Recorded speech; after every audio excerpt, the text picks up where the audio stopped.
টাকি সিরিজের 4 নম্বর ব্লগে তোমাদের সকলকে স্বাগত জানাই and welcome back to my channel Indian blog with Rajbari Ghat, Shri শক্তি কালী মন্দির, ফুলেশ্বরী মন্দির, আপনার রামকৃষ্ণ মিশন, তারপরে আছে আপনার প্রাক্তন সেনাপ্রধান শঙ্কর রায়চৌধুরীর বাড়ি, ব্রিটিশ পিরিয়ডের নলকূপ, তারপরে মিনি সুন্দরবন, জোড়াশিব মন্দির, এরকম অনেকগুলো স্পট পেয়ে যাবে।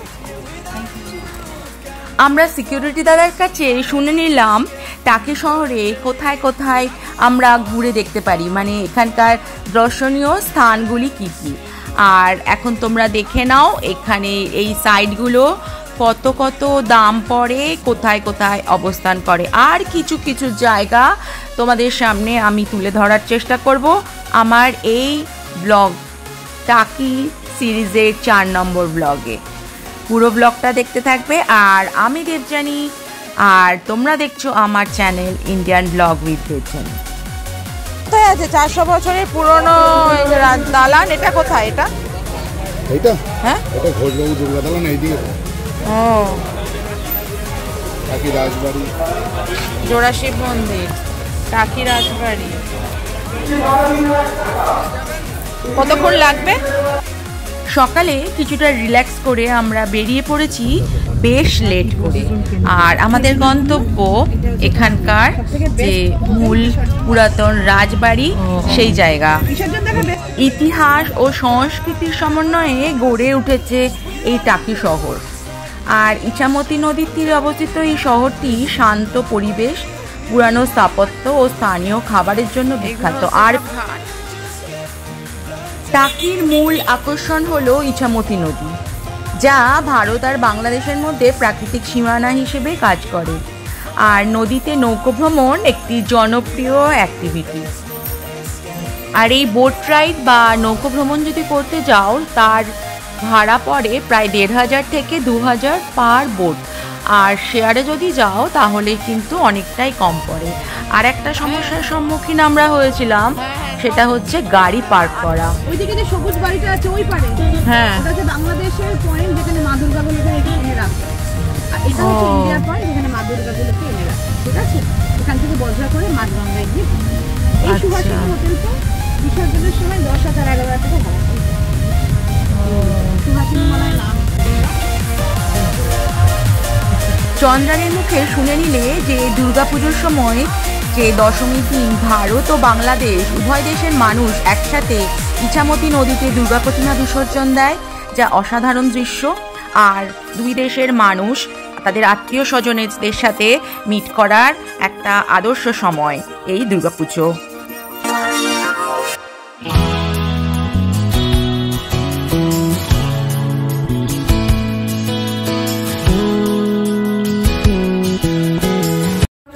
থাকার জন্য ইছামতির তীরে কিছু গেস্ট হাউস এবং কিছু বাগান বাড়ি রয়েছে, যেখানে থেকে তোমরা এই সব দর্শনীয় স্থানগুলো ঘুরে দেখতে পারবে। অতীতে টাকি ধনী জমিদারদের বাসস্থান ছিল। এখনো কিছু পুরনো জমিদার বাড়ি দেখা যায়, যেমন টাকি রাজবাড়ি, 500 বছরের পুরানো দুর্গা দালান, আর জেনারেল শঙ্কর রায়চৌধুরীদের আদি বাড়ি। তো কিছু জায়গা আমি তোমাদের ঘুরে দেখাবো। আমি পৌঁছে গেছি এই ঘাটে, যে ঘাটে থেকেও কিন্তু প্রত্যেকটা এখানের ঘাটেই নৌকো ভ্রমণের জন্য বা নৌকো বিহারের জন্য ভাড়া পাওয়া যায়। তো এই জায়গাটা একটা বাঁধানো রাজবাড়ির ঘাট, যেখান থেকে একটা সুন্দর দৃশ্য, প্রাকৃতিক দৃশ্য দেখা যাচ্ছে। আর ওই পারে রয়েছে বাংলাদেশ। এই ব্লগের প্রথমে চন্দ্রানীর মুখে তোমরা শুনে থাকবে যে ওই পারে মানে বাংলাদেশে একটা সবুজ ঘর রয়েছে, সেইখানে পুজোর সময় অর্থাৎ দুর্গাপুজোর বিসর্জনের সময় ঠাকুরকে নিয়ে এসে রাখা হয়। তো সেই জায়গাটা তোমরা পয়েন্টিংয়ে নিশ্চয়ই দেখতে পেলে। বোটগুলোতে ভারতের পতাকা লাগানো আছে, আর দুই দেশের বোট রাইডের ব্যবস্থা আছে, এবং দুই দেশকে বোটগুলোকে আলাদা চিহ্নিত করার জন্য পতাকা লাগানোর ব্যবস্থা করা হয়। আর এই টোটোগুলো দাঁড়িয়ে আছে নির্দিষ্ট জায়গাগুলো ভ্রমণের জন্য। আর এই হচ্ছে পার্কিংয়ের জায়গা, এবং পার্কিং নিয়ে একটা স্টোরিও আছে, মানে মারাবাড়ি। মানে আমরা এসেছি টাকি রাজবাড়িতে। এটা এখন দেবোত্তর সম্পত্তি। টাকির স্মৃতিবিজড়িত জায়গাগুলির মধ্যে টাকি রাজবাড়ি বিশেষ করে উল্লেখযোগ্য। এই রাজবাড়িটি পূবের বাড়ি বলেও পরিচিত।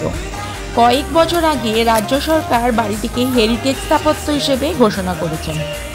আর প্রতি বছর শীতের মরশুমে পর্যটকরা টাকি রাজবাড়িতে আসেন, কারণ এইখানে 2025 ডিসেম্বর থেকে বিশেষ অনুষ্ঠানের মাধ্যমে রাজবাড়িতে পর্যটন উৎসব শুরু হয়েছে।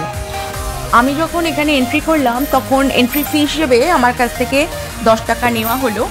আর জায়গাটা ভীষণই পরিষ্কার পরিচ্ছন্ন, কিন্তু একটু গা ছমছমে। অতটা ভিড় সবসময় থাকে না, যখন পর্যটন উৎসব থাকে সেই সময় ছাড়া বাকি সময় মোটামুটি ফাঁকায় থাকে। আর উপরে দেখছো বেতের বাঁশের ঝুড়ি দিয়ে সাজানো রয়েছে। পর্যটকদের কাছে ঐতিহ্যের এই বাড়িটিকে আকর্ষণীয় করে তোলার জন্য গ্রাম বাংলার শৈল্পিক উপাদান দিয়ে এই বাড়িটিকে মানে এই রাজবাড়িটিকে সাজানো হয়েছে। বিশাল চত্বর জুড়ে এই রাজবাড়িটি। আর এই দিকটা হলো রাজবাড়ির পুজোর দালান। আর প্রত্যেক রাজবাড়ির মতো এখানেও একটি পুষ্করিণী রয়েছে, মানে একটি পুকুর রয়েছে যেখানে বসারও ব্যবস্থা রয়েছে। তো আমি এখন এগিয়ে যাব এই পুজো দালানের দিকে। টাকির জমিদার ইতিহাস প্রায় 400 বছরের। মোগল যুগে যশোর রাজ প্রতাপাদিত্যের শাসনকালে ছিলেন ভবানী দাস রায়চৌধুরী, নাম আমরা জানি। তিনি ছিলেন টাকির জমিদার বংশের আদিপুরুষ। তারপর আরও বহু উত্থান পতনের মধ্যে দিয়ে ভবানী দাসের পুত্র প্রপৌত্রগণ জমিদারি পরিচালনা করেছিলেন, মূলত 4 শরিকে বিভক্ত হয়ে। তার মধ্যে উল্লেখ্য মুন্সিবাড়ি, পূবের বাড়ি, এটা হচ্ছে সেই পূবের বাড়ি, উত্তরের বাড়ি এবং পশ্চিমের বাড়ি। টাকিতে জমিদার বাড়ির মধ্যে প্রথম পূবের বাড়িতেই দুর্গাপুজো শুরু হয়, আর হরিনারায়ণ ঘোষ ছিলেন এর উদ্যোক্তা। এই রাজবাড়ির একজন বংশধর ছিলেন মতিলাল ঘোষ। আর এই মতিলাল বাবু বিখ্যাত ছিলেন টাকির লাঠি খেলায় আর অত্যন্ত সাহসী ছিলেন। তিনি একাই ডাকাতদের সাথে যুদ্ধ করে 6-7 জন ডাকাতকে বেঁধে টাকিতে নিয়ে এসেছিলেন, যেখান থেকে একটি প্রবাদ শোনা যেত, টাকির লাঠি সাতক্ষীরার মাটি আর গোবরডাঙ্গার হাতি সুপ্রসিদ্ধ। আর তারই প্রতীক স্বরূপ এখানে তোমরা লাঠিয়ালের কিছু মূর্তি দেখতে পাবে। আর এই হচ্ছে সেই দালান বাড়ি যেখানে দুর্গাপুজো অনুষ্ঠান হতো। আর এই ভগ্নপ্রায় অট্টালিকাটি যা দক্ষিণের বাড়ি নামে পরিচিত, কিন্তু এখন আর এটার কিছুই অবশিষ্ট নেই। আমাদের নেক্সট গন্তব্য ছিল কুলেশ্বরীর কালীবাড়ি। আর এই কুলেশ্বরী কালীবাড়ির একটি জনপ্রিয় ঘটনা আছে বা একটি গল্প আছে, যেটা হচ্ছে মাছ ধরার জালে ঘট পেয়ে স্বপ্নাদেশে এই মন্দিরটি স্থাপন হয়। নদীর কূল থেকে ঘরটি পাওয়া গিয়েছিল বলে মন্দিরের নাম হয় কুলেশ্বরী কালীবাড়ি। আবার কেউ বলেন কোনো সাধক ইছামতির পাড়ে মা কালীর সাধনা করেন এবং সেই ঘট নদীর পাড়ে পড়েছিল। এরপর টাকির জমিদারকে দেবী স্বপ্নাদেশ দেন ওই ঘরটি প্রতিষ্ঠা করার। তখনই টাকির জমিদার কালী মন্দিরটি প্রতিষ্ঠা করেন এবং নাম দেওয়া হয় কুলেশ্বরী কালী মন্দির। আর এই মন্দিরের ইতিহাস প্রায় 450 বছরের পুরনো। এখানে এখনও নিত্য পুজো, অন্নভোগ এবং কুমারী পূজার ব্যবস্থা এখনও করা হয়। একসময়ে এই পুজোয় কামান দাগা হতো আর বলি হতো শতাধিক পাঠা ও মোষ। বর্তমানে এখানে এই বলি প্রথা বন্ধ আছে। আর হাসনাবাদের টাকির এই কুলেশ্বরীর কালী মন্দিরে পুজো দেখতে আজও ভিড় করেন অগণিত ভক্ত, কারণ ভক্তরা বিশ্বাস করেন দেবী এখানে অত্যন্ত জাগ্রত। ঢুকলাম না, কিছুই আর পুরনো নেই, ওই গাছটা ছাড়া। ওখানে আবার সুতো তো বেরোচ্ছে। গাছটা 400 বছরের বড় গাছটা হয়তো 400 হবে। হ্যাঁ, এখানের বটগাছটা দেখে মনে হচ্ছিল সেটি 400 বছরেরও পুরনো গাছ। আর মন্দিরের আর পুরনোত্ব কিছুই চোখে পড়লো না, সবই নতুন করে তৈরি করা, নতুনত্বের ছাপ। আর বলির যে জায়গাটা সেটা তো এখনো রয়েছে। আমরা পার করছি একে একে টাকি গভর্নমেন্ট হাই স্কুল, আর এটা হচ্ছে বিএসএফ এর ক্যাম্প।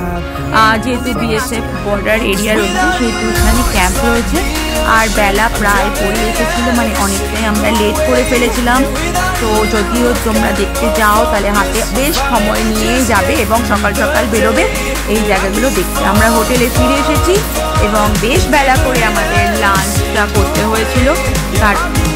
তারপরে ছিল আমাদের বাড়ি ফেরার পালা।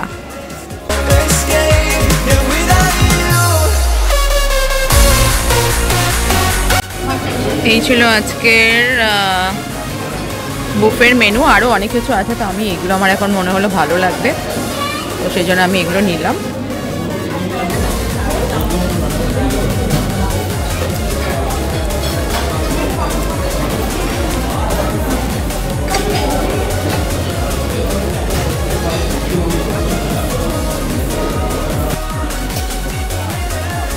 বসিয়ে খাচ্ছি মাটন, পুরো একদম কচি পাঠান মাটন।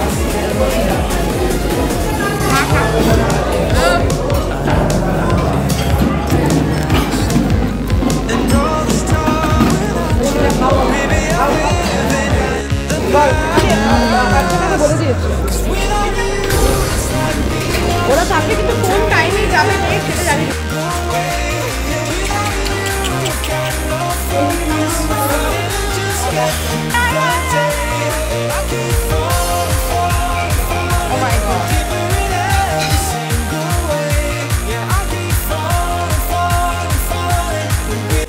তো আজকের মতো bye bye Ichamati, bye bye.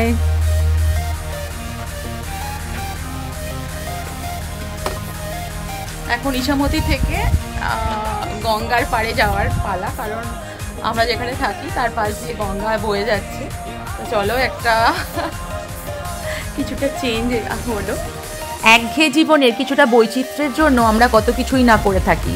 তো আমাদের একটু নতুন নতুন জায়গা ঘুরে দেখার, নতুন নতুন ইতিহাস জানার ইচ্ছে থেকেই আজকের এই টাকি ভ্রমণ। আর ফিরে যাওয়ার পথে আমি আবার করে দেখিয়ে দিই ইছামতি আর আমাদের প্রতিবেশী দেশ বাংলাদেশ।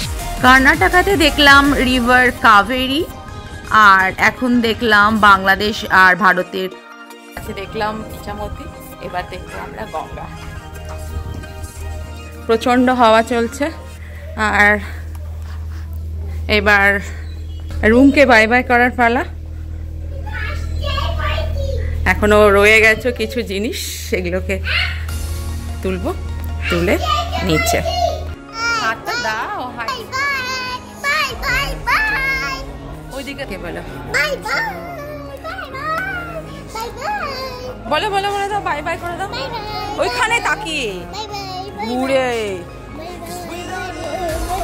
টাকি ছাড়ার পূর্ব মুহূর্তে তোমাদের কিছু ইনফরমেশন দিয়ে দিই, যেটা হচ্ছে উইকেন্ড থেকে উইকডেজে হোটেলগুলোর ভাড়া একটু কম থাকে, হাতে একটু সময় নিয়ে আসবে অবশ্যই। আর যদি শুধু রিল্যাক্সেশনের জন্য আসো তাহলে কিন্তু নদীর তীরের হোটেলগুলো খুবই আদর্শ। তো চলো আজকের এই ব্লগটা থেকে বিদায় জানাচ্ছি। তোমরা ভালো থেকো, সুস্থ থেকো, সুরক্ষিত থেকো। নেক্সট ব্লগের জন্য অপেক্ষা করো। টাকি থেকেই আর একটা ব্লগ বাকি আছে, যেখানে আমি শুধুমাত্র সোনার বাংলার রিভিউ দেব আর পুরোটা ঘুরে দেখাবো। আমার সাথে থাকার জন্য অনেক অনেক ধন্যবাদ আর অনেক অনেক ভালোবাসা।